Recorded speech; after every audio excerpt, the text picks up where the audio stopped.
Olá você, amiga, amigo, você que nos acompanha através do portal da TV Mar, você que nos acompanha através do canal 25 da NET.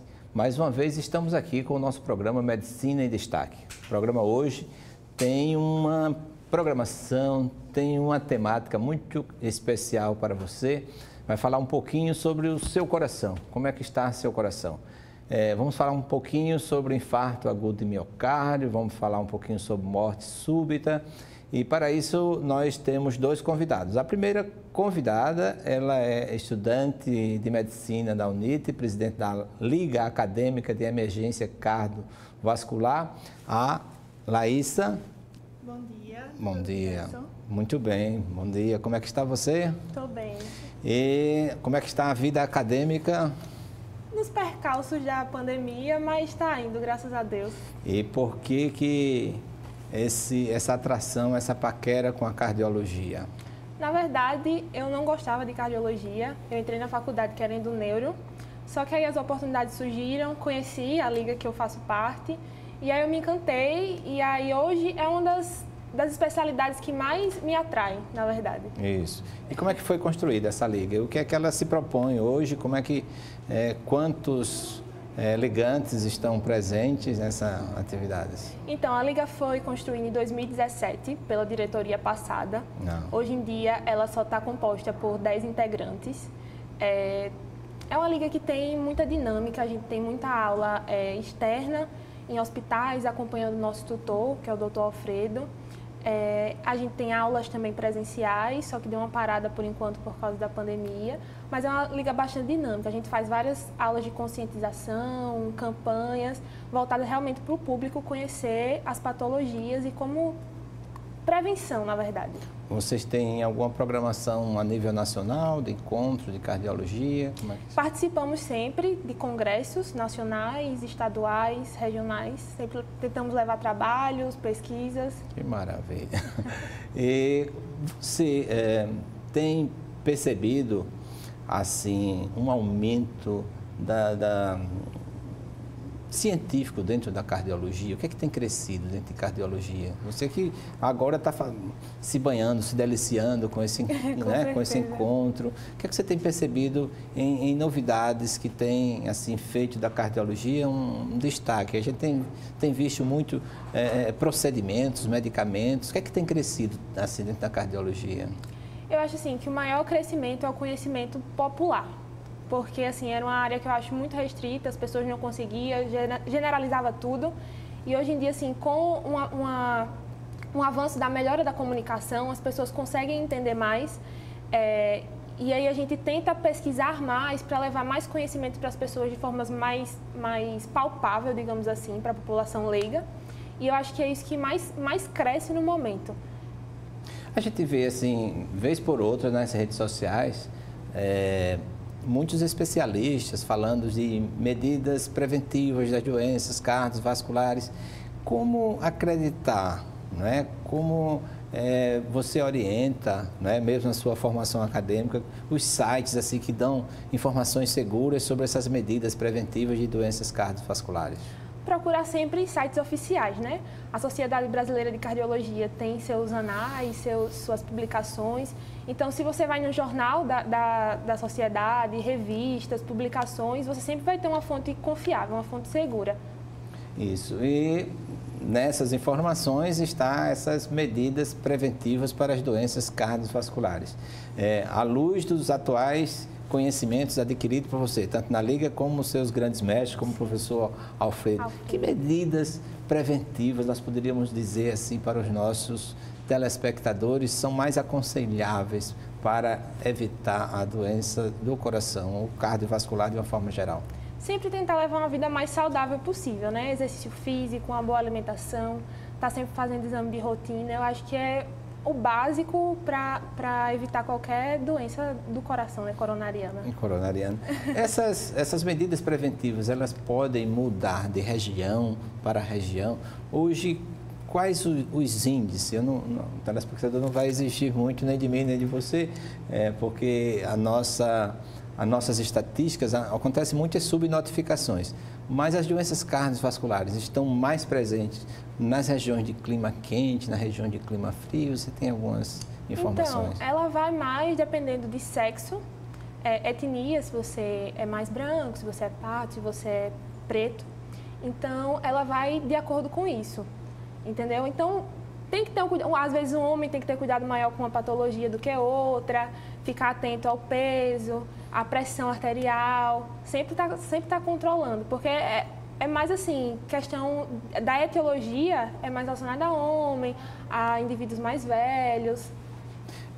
Nós tivemos, assim, recentemente, a perda de um repórter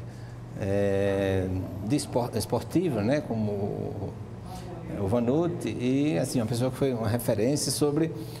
e a causa, segundo as informações colhidas, que foi um infarto agudo de miocárdio.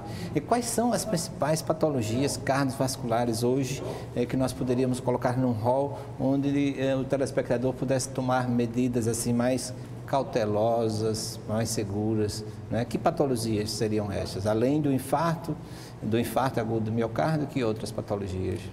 Podemos ter insuficiência cardíaca também, né? Que o paciente tem que ficar bem atento. Além do infarto, um AVC. São as patologias, assim, básicas que a gente tem que ficar em alerta.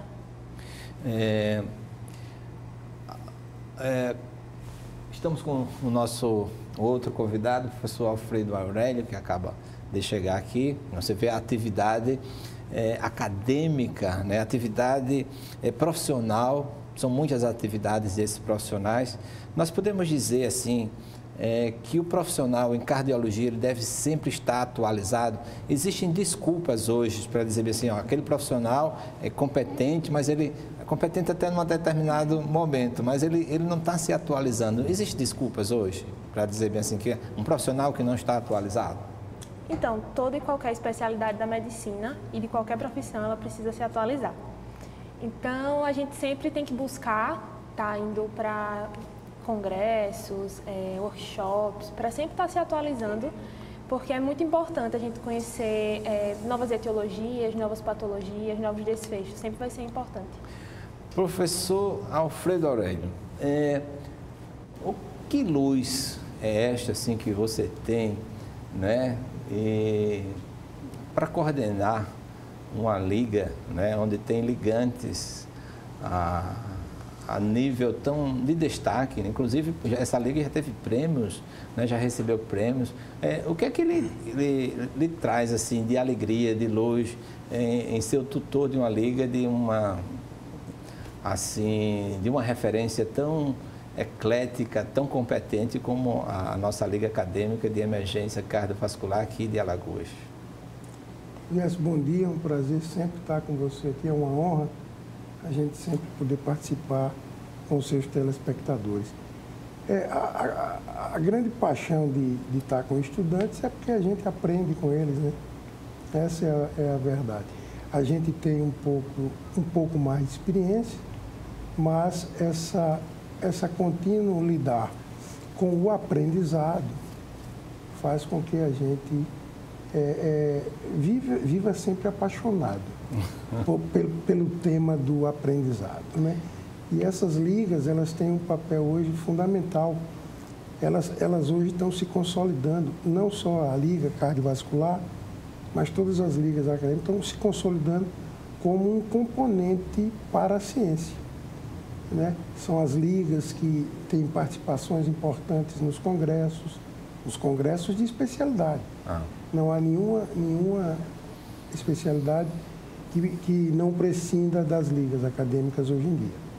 E você, como professor, você acha que uma liga acadêmica é uma forma de antecipação da escolha da especialidade do acadêmico no exercício da profissão médica? Não, absolutamente. Porque isso é a mesma analogia que nós damos a quando são ofertadas extensões aos estudantes, estágios, cursos que são das diversas áreas da medicina. Isso não quer dizer que o estudante, o aluno, de medicina, ele fique ligado àquilo. É mais uma fonte de aprendizado, de extensão curricular, e não acho que a visão é essa, de antecipar uma especialidade. A especialidade vem muito do encontro do cientista, do estudante, com o que ele gosta, com o que ele almeja. E isso independe dele participar ou não de cursos de quaisquer áreas. Você tem a mesma opinião sobre, não é?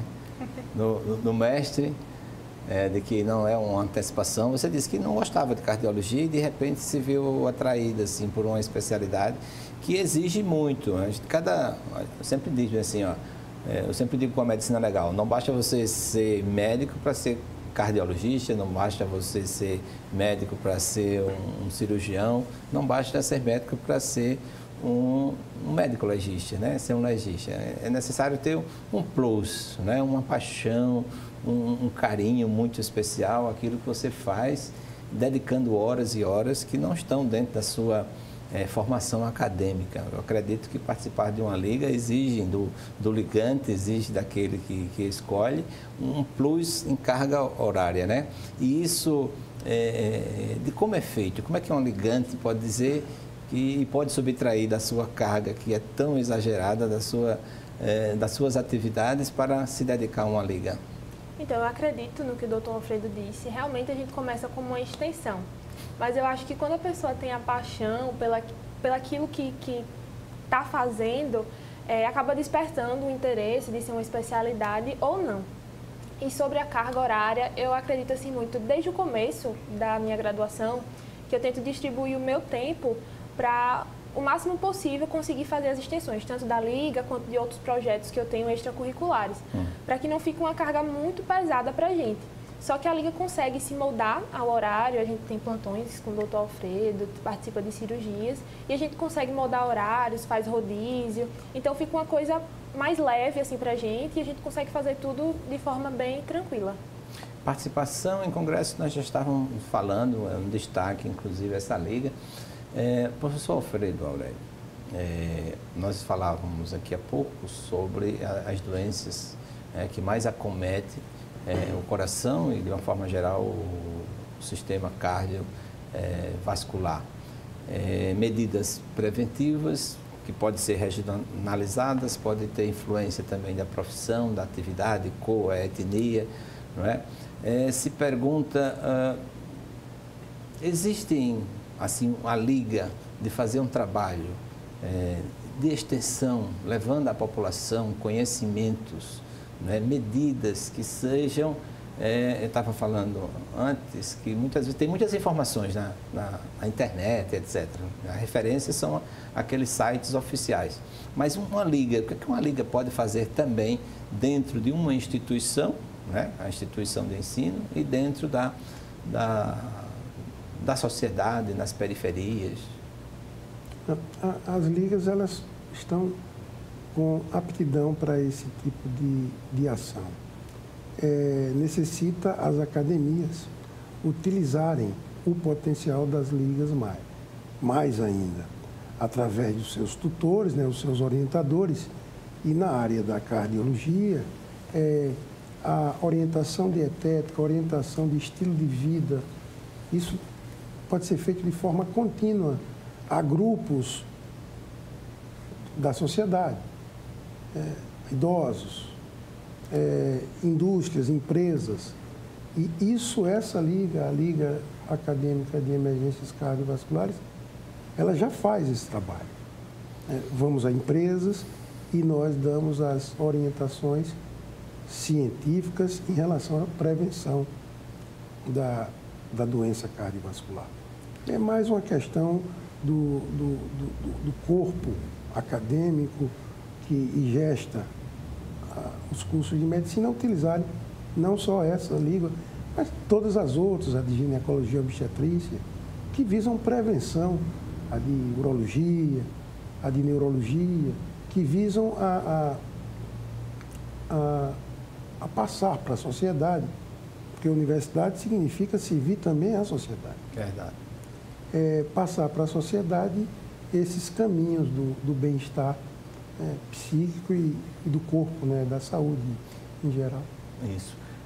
Por falar em bem-estar, em conceito de saúde, que saúde não é só a ausência de doença, mas esse bem-estar físico, psíquico, mental.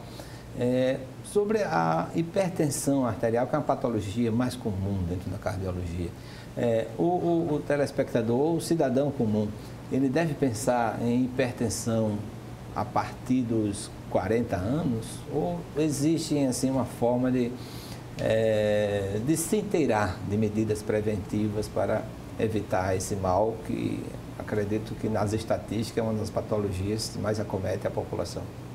Sem dúvida, a hipertensão é uma patologia de caráter epidemiológico global. O problema não é só no Brasil, mas no mundo todo. A hipertensão arterial não deve ser pensada nessa idade, na idade do adulto jovem. A hipertensão deve ser pensada já na infância e na adolescência.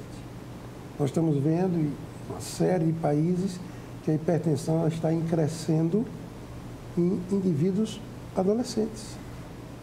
E junto com ela, a obesidade. Hipertensão, obesidade e a predisposição à diabetes, elas estão muito juntas, muito unidas. E é um trio catastrófico para o sistema circulatório e para o coração. Então, a visão, desde os hábitos e a alimentação, devem ser já delineados no colégio, na escola, em casa, a partir de quando a criança já começa a andar, falar e comer. Desde aí, desde 6, 7 anos já deve haver a preocupação. Eu fico muito feliz assim, quando eu vejo um jovem, né, nesse caminhar, né, de levar essas informações à população, porque a gente vê, e é constante no telespectador, gente que faz ambulatório, vê que pessoas são portadoras de hipertensão arterial e teimam em resistir ao tratamento, né? De fazer uma dieta, de tomar um medicamento de forma adequada, de uma prática de atividade física. Eu perguntava há pouco para a Raíssa, o que é que precisamos fazer mais, né, para que a população tome consciência de que é uma patologia insidiosa, não é isso? Começa, você nem percebe, mas mesmo quando você sabe que tem pressão, a pressão alta, né, a hipertensão arterial, você resiste em não assumir aquilo, a orientação médica. Isso é uma questão que passa pelo indivíduo, o ser completo do indivíduo, a cabeça do indivíduo, né? A vida em relação à saúde, ela é muito estranha, porque tudo que é bom prejudica, e a gente se privar do que é bom é complicado do ponto de vista de suprir os nossos anseios psicológicos, né? Os nossos anseios de prazer. Por exemplo, comer sal. O sal é ótimo, mas não deve ser comido de uma forma, ser ingerido de uma forma sem cuidado. Comer doce é espetacular, mas o comer sem limites, isso vai trazer problemas sérios à saúde. Então, passa primeiro de uma conscientização muito grande. Questão de educação. Conscientização, ela acontece primeiro por ciência do que pode acontecer. A pessoa tem que ter consciência. E essa consciência pode ser através de exemplos. A gente exemplificar o que aconteceu com um tio, com um avô, que teve que amputar uma perna, que morreu infartado, que teve que operar, que ficou cego, que teve um derrame cerebral e ficou paralisado de um lado todo. Isso é a consciência de saber o que acontece e a gente exemplificar. O outro modo é um modo mais rudimentar, que é treinar. Treinar. E o treinamento condicionante começa com a gente muito novo. Então, a gente tem que treinar as nossas crianças a se alimentar bem, ter limites no sal, no açúcar, na gordura. Então, é uma questão de um trabalho muito... É um trabalho que já vem há décadas, o trabalho da prevenção cardiovascular no mundo, né? Tem mais de 60 anos isso, de forma processual, de forma científica.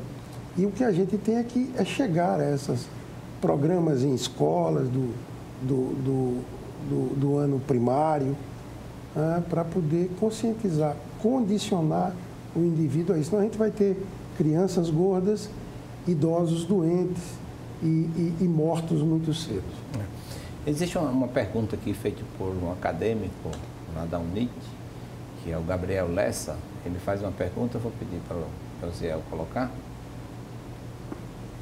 Bom dia, professor Alfredo, professor Gerson. Meu nome é Gabriel Lessa, sou acadêmico de medicina no 3º período da UNIT e a minha dúvida é fundamentalmente sobre a morte súbita, especificamente na questão do infarto coronariano agudo. Eu gostaria de saber qual a epidemiologia, como é que a gente pode prevenir isso daí e se realmente é algo súbito, se ele não é um processo que ocorre e pode ser prevenido. Também gostaria de saber se a música ela pode nos ajudar nessa prevenção e como é que ela pode nos ajudar e se é algo efetivo. Grande abraço a todos. Muito obrigado, Gabriel. O Gabriel apresentou ontem no Congresso Brasileiro de Cardiologia, o nacional, um trabalho onde nós o orientamos em relação aos efeitos do efeito Mozart em relação a tratamentos cardiovasculares. Olha aí. Então, parabéns, viu, Gabriel, publicamente. É um trabalho que foi aceito e apresentado em Porto Alegre, se não me engano, agora, 2 dias atrás. O processo aterosclerótico, ele é um processo que pode ser lento e pode ser abrupto.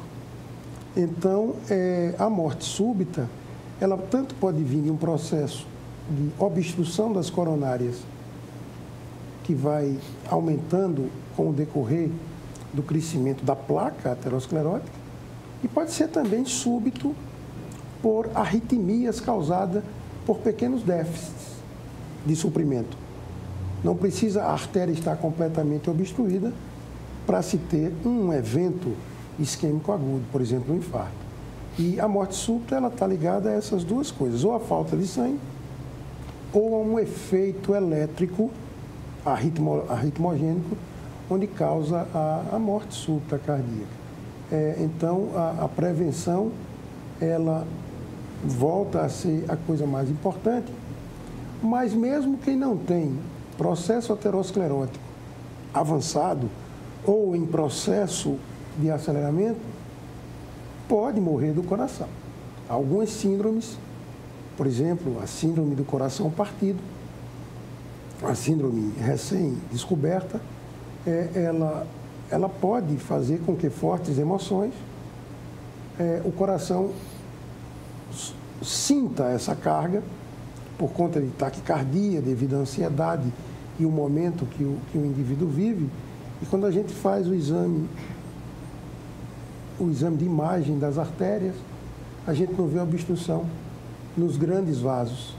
Então, esse processo já estava acontecendo nos microvasos, na microvasculatura. E isso a gente está agora começando a tentar buscar meios de identificar esse processo quase intracelular.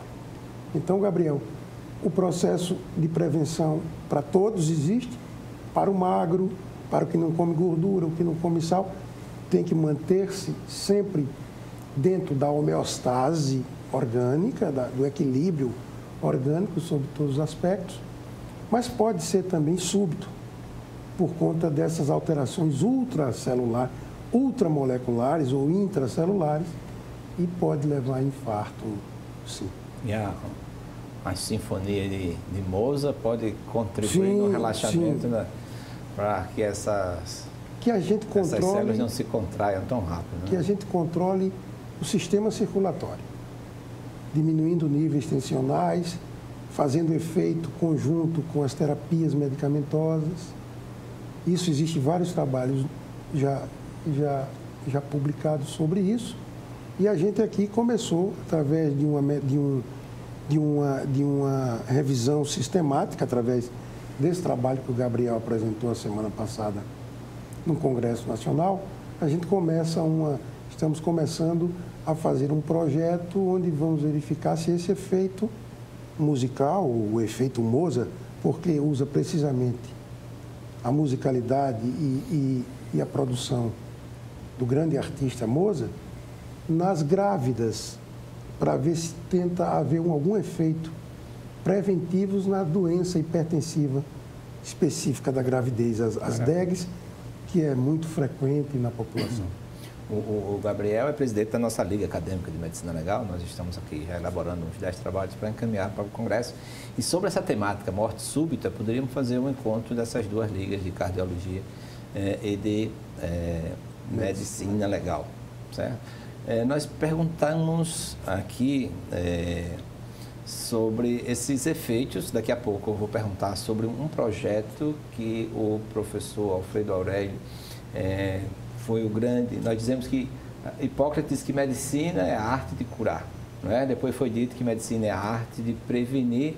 Aí entra aqui a medicina legal como a arte de apresentar relatório em juízo, mas nós temos também, dentro do fato jurídico, a medicina legal legislativa, onde a medicina, de uma forma geral, não só legal, ela contribui na elaboração da norma, de uma regra, não é? E assim foi um projeto pioneiro aqui em Alagoas, onde o professor Alfredo Aurélio esteve à disposição e foi encaminhado o projeto, onde exige e é obrigatório agora o uso de desfibriladores em encontros que tem uma população acima de 1.000 pessoas. E aí já tem o desfibrilador, esse aí em tela, não é?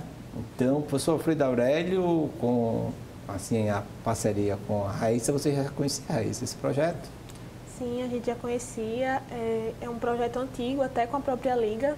A gente, ano passado, fez uma viagem para dar um curso ao CREMAL sobre esses desfibriladores. Então, é um desejo antigo do doutor Alfredo, um projeto antigo mesmo, e a gente já tinha conhecimento.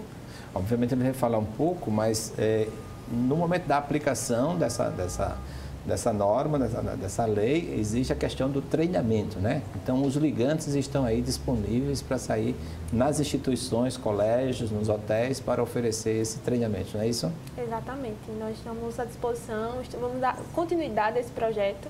Devido à pandemia, agora a gente deu uma parada, assim, a gente não poderia, não tem como ir às escolas, se elas não funcionam. E aí, a partir do ano que vem, a gente vai dar continuidade a esse projeto, dessa capacitação dos profissionais. Vocês estiveram no Conselho Regional de Medicina, não foi isso? Certo. Estou lembrado. Professor Alfredo, nos fala desse projeto e a importância que tem para a população e que contribuição a cardiologia pode oferecer. Esse projeto primeiro era um projeto de inveja de outros estados. Nem todos os 27 estados têm esse projeto como lei estadual. Mas era uma inveja boa de tentar trazer isso aos alagoanos. E quando da gestão em que fui presidente da Sociedade Brasileira de Cardiologia Regional Alagoas, nós enviamos isso à Assembleia Legislativa, dando os motivos claros da importância disso. Mas isso claudicou na Assembleia durante alguns anos.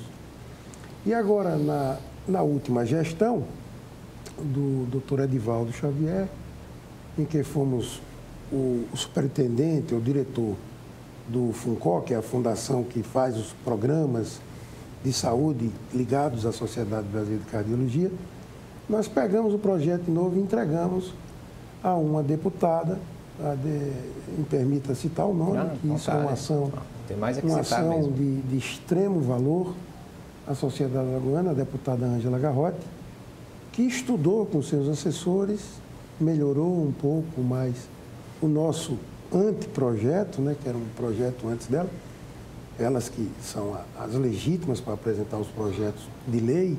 Isso.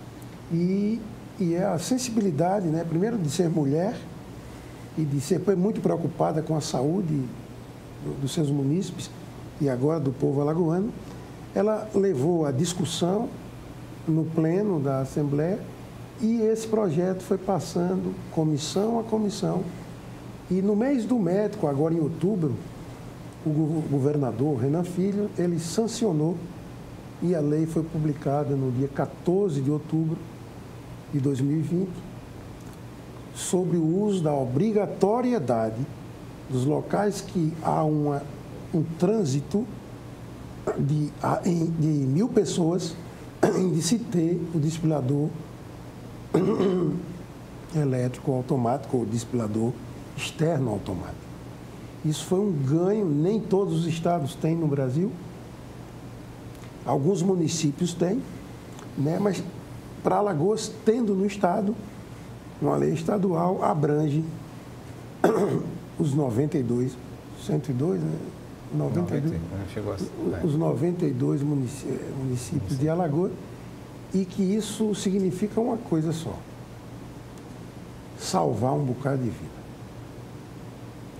Apesar do avanço nos últimos 15, 20 anos do atendimento móvel através do SAMUS no Brasil inteiro, inclusive em Alagoas, a gente sabe que a gente diminuiu a mortalidade de muita gente que não se chegava ao hospital. Mas esse projeto, ele faz com que muitas pessoas vivam antes do SAMU chegar. Mesmo com toda a agilidade e eficiência do SAMU. A cada 1 minuto de um doente com parada cardíaca, a gente perde 10% de chance de viver. Estatística altíssima, não? Se em 7 minutos ninguém chegar, ou não tiver uma reanimação adequada, ou uso do desfibrilador, porque a principal causa, 95% das causas, é por fibrilação ou taquicardia ventricular, 2 arritmias fatais, e o desfibrilador é capaz de revertê-la. Se nesses 7 minutos não chegar, o cérebro já foi embora. E o coração tem pouquíssima chance de sobreviver após. E a gente quer um cidadão que volte a ter, mesmo doente, o convívio com a sua família, a contribuição para o seu Estado, né, que seja um cidadão efetivo. Tratando-se de uma lei estadual, obviamente, vai atingir todo o Estado. E, do ponto de vista prático, as prefeituras estão obrigadas a adquirir o desfibrilador e, em adquirindo, que profissionais devem ser treinados para estar presentes lá. E ainda, né, já que é um tema aqui bastante amplo, existe alguma punição para, por exemplo, um hotel faz um evento com 1.500 pessoas, né, um congresso, vamos supor, fora da pandemia. Que medidas coercitivas serão tomadas no descumprimento dessa lei? Essa lei, como eu falei, não me permita repetir o nome da deputada, que eu não sei se falei. Falou. Falei já. A deputada Ângela Garrote. Essa lei, ela visou simplesmente a prevenção. Isso. Se você observa a lei tem 4 artigos. É verdade. E quando a gente vem dizer o que o Estado quis com isso, o que os nossos legisladores quiseram, é dar uma oportunidade de a gente salvar mais vidas. E não se ativeram a punição de quem não a cumpri-la. Porque isso cairá na ordem do direito civil. E talvez do direito penal em algumas situações. Se fez um show, tem 1.500 pessoas, há uma morte, há uma parada cardíaca lá. Esses shows sempre vão ter esses bombeiros civis, que é o que tem que ser. Então, mas o desfibrilador externo automático tem que estar lá, para a gente dar essa chance ao cidadão. Até o SAMU chegar, o serviço avançado chegar. Nós estamos falando de parada cardíaca. Então, se não tem, o doente morre, e aí a família pode recorrer aos seus direitos e atingir, através da lei estadual, o ente ou a instituição que não cumpriu a lei. A lei estadual não tratou de punir quem não tiver. Porque os municípios, os eventos, as entidades, os shoppings, os aeroportos, as escolas, as faculdades, que tem um trânsito de mais de 1.000 pessoas por dia, tem que ter o desfibrilador. As empresas, de uma forma geral. As empresas, de uma forma geral. Através da Comissão Interna de Prevenção de Acidentes. Quem treinará? A lei deixou muito clara que o treinamento será feito, a primeiro momento, ou monitorado pela Sociedade Brasileira de Cardiologia, que hoje é presidida pelo o nosso colega Carlos Romero, é o atual presidente. Então, a Sociedade Brasileira de Cardiologia está na lei. A lei estadual diz, olha, a Sociedade Brasileira de Cardiologia Regional Alagoas, ela é que vai monitorar se aquele treinamento está ok ou não. O treinamento pode ser feito por qualquer pessoa, professor. Há pouco tempo eu treinei umas netas e uns sobrinhos. Eles têm 8, 10 anos. Treinei em casa, para quando eu precisar, e se eles estiverem perto, eles tentarem me reanimar até o suporte avançado chegar. Esse é o objetivo. Em outros países, no Japão, na América do Norte, isso já se faz com frequência, o treinamento de crianças que possam exercer uma certa carga sincrônica no tórax de uma pessoa. Então, não há prevista essa punição na lei. Eu até louvo essa situação, porque foi jogar a semente para dizer, olha, vamos salvar a vida. E aí o que vier, o que vier para buscar como direito, fica dentro das normas já existentes, dos direitos civis que a gente tem tão bem estabelecidos.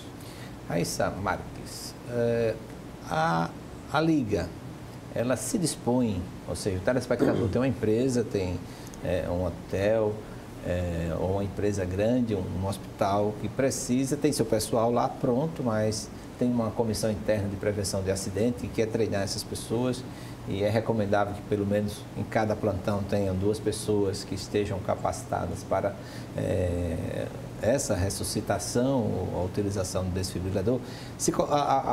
A Liga se coloca à disposição para esse treinamento e o telespectador querendo, como é que entra em contato com vocês? Existe um site? Sim, a Liga está à disposição. O nosso projeto é realmente relacionado a isso. Está à disposição das escolas que têm o interesse em fazer, as empresas, as instituições, qualquer instituição que queira fazer, contactar a gente. A gente tem um Instagram, que é laec.al. É só ir lá, falar com a gente, mandar mensagem, que nós vamos encaixar tudo direitinho, falar com o nosso tutor, que a gente sempre tem que ter o aval dele. E a gente vai entrar em contato. Não tem custos, isso só em despesas, por exemplo, transporte, essas coisas. Sim. Não tem honorários que não podem cobrar. Exato, não tem. Não, só as despesas mesmo que a gente vai ter de transporte, de logística. Então, olha aí, você que é telespectador, que tem uma empresa, tem um colégio, e às vezes você tem até uma família que é grande, tem uma festa de aniversário, e de repente tem pessoas idosas, que bom que tenha, né, pelo menos do ponto de vista logístico, alguém que se dispõe a estar lá presente, porque, como falou o professor Alfredo Aurélio, 3 minutos faz uma diferença extraordinária. Ele falou 7 assim porque acredita, mas existem casos que a fatalidade é com o tempo bem inferior a isso. Professor Alfredo Aurélio, perguntava há pouco a Raíssa sobre o que é que tem crescido, né, na cardiologia. Ela falou assim com muita propriedade, que parabenizo, mas assim do ponto de vista do mestre, do professor. Isso é um caminho assim extraordinário para a cardiologia. O que é que mais a cardiologia tem oferecido? Acho que nos países desenvolvidos tem usado drones, essas coisas todas com essa mesma intenção, com esse mesmo objetivo. E o que é que tem crescido além disso? No mundo, realmente, isso é uma realidade em que, em áreas remotas, quando se identifica, né, os sistemas de informações são muito mais estruturados do que na América do Sul, de se mandar o drone com o desfibrilador. Então, realmente isso é uma realidade que já está se começando a ser feita em alguns países. A cardiologia, ela sempre está na vanguarda do desenvolvimento científico e tecnológico. O transplante de coração é uma realidade e uma terapia consagrada, indiscutível, com resultados surpreendentes e bons. Mas a cardiologia agora está avançando para a menor agressão, o menor trauma. Então, a substituição de válvulas, os stents para as coronárias, isso já é uma realidade há 2 décadas. Verdade. Ao invés de, nos casos que são possíveis, utilização de stents sem ser necessário abrir o doente. E agora, em relação às válvulas, a válvula aórtica e a válvula mitral. Alagoas já está se consolidando essa terapia em alguns hospitais e isso é uma realidade em conteste. Fora o número de fármacos que a cada ano cresce para tentar tratar a hipertensão arterial, a insuficiência cardíaca, que são as vedetes da cardiologia. Né? Todas as patologias cardíacas convergem para a insuficiência cardíaca. Então, a gente tem que evitar que ela apareça, a insuficiência cardíaca, e quando ela aparece, a gente tentar fazer com que o paciente tenha uma qualidade boa de vida. Então, são os remédios antihipertensivos de insuficiência cardíaca e essas terapias não invasivas, que nós chamamos de transcatéter válvula. São válvulas que são colocadas por catéter pelas artérias ou veias, eles vão fechadinhos e na posição adequada, através do ecocardiograma transesofágico, intraoperatório, a gente abre ela no local adequado e evita aquela grande cirurgia com a circulação extracorpórea. Isso já está acontecendo no Brasil, já acontece no Nordeste, já acontece em Alagoas. Maravilha. Poderíamos perguntar, assim, esse avanço todo, diante de uma pandemia como esta, né, em que padeceu? Nós vimos que assim, a infectologia deu uma recuada, né, em algumas áreas, por exemplo, a medicina legal nós chamamos virtuoscopia, fazer a perícia sem abrir, fazer a necropsia sem abrir o morto. E cardiologia, eu acho que não veio a sofrer tanto assim, excetuando-se o deslocamento dos cardíacos até as unidades de terapia, até as unidades hospitalares, sim? A cardiologia também seguiu essa necessidade de distanciamento, como todas as especialidades, mas foi mais flexível nas instituições públicas e nas privadas, porque o cardiopata era o maior grupo de risco que teria resultados ruins com a instalação do Covid. Isso até hoje está muito bem, junto com os asmáticos, os doentes pulmonares, né? As grávidas e os idosos, mas o cardiopata de qualquer idade, novo ou idoso, ele sempre foi o grupo de risco e continua sendo. Então, essas consultas dos doentes cardiopatas foram mantidas. Porque senão, como ficariam eles sem um especialista ver? Mas o Conselho Federal de Medicina permitiu que uma telemedicina virada ao Covid ou ligada ao Covid fosse realizada desde que seguisse as normas e os critérios do Conselho Federal de Medicina.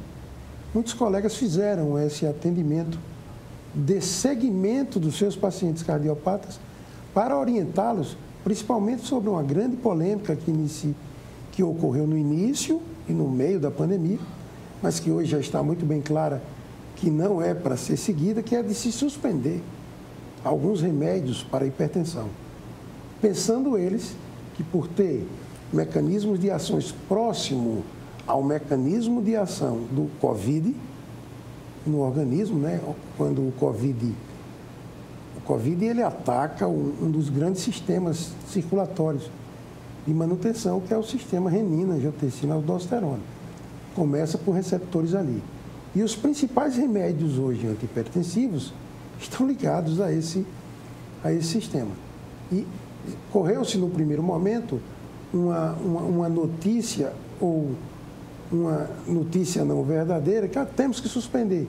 E todas as sociedades brasileiras, todas as sociedades de cardiologia do mundo, elas emitiram nota e foram enfáticas em orientar que o cardiopata não podia suspender nenhum dos seus remédios, porque isso traria a ele efeitos bastante negativos em relação à Covid.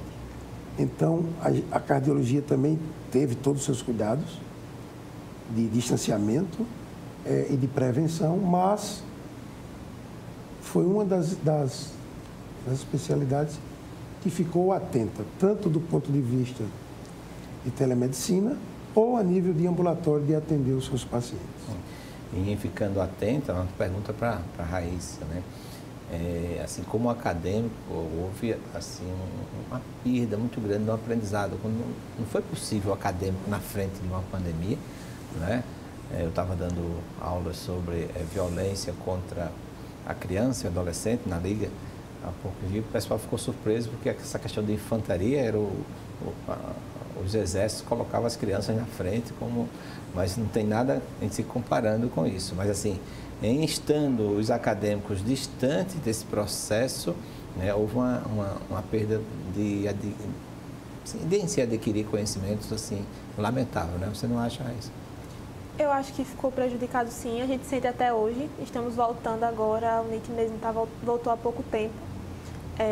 A gente sentiu a falta, quebra a rotina, fora que é um quadro internacional, digamos assim, a gente poder participar e dizer assim, fomos presentes, fizemos parte daquele combate.